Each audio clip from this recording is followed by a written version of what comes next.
Hello and welcome to your 17th lesson on Hatshepsut. And during this lesson we're going to look at Hatshepsut's building program, which is probably one of the best known parts of her reign and probably also one of the most important. They say that ideology reaches its most full expression in architecture, and that's certainly true for Hatshepsut. It was her way of communicating to her people.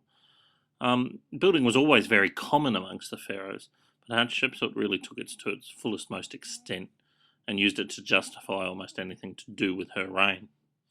Her most famous building is, of course, her mortuary temple, Deir el-Bahari, also known as Djeser or the Holy of Holies.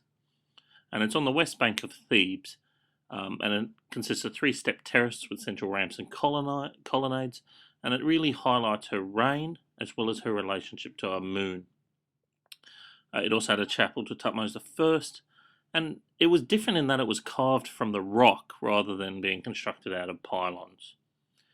Also, there's the Karnak Temple. Now, she didn't start building at the Karnak Temple, but she certainly undertook a pretty serious refurbishment program and placed a lot of emphasis on Amun-Ra's temple at Karnak, including the building of 4 obelisks, 2 of which are still there, one still standing today. And she built the Chapelle Rouge, or the Bark Chapel, dedicated to Amun, and was probably the first ever prefabricated building in the world.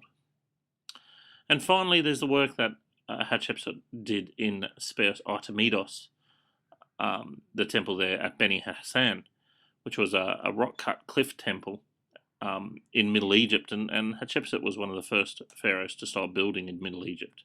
It's dedicated to Pakhet, the lioness goddess, who was kind of like a new incarnation of Hathor, the cow goddess.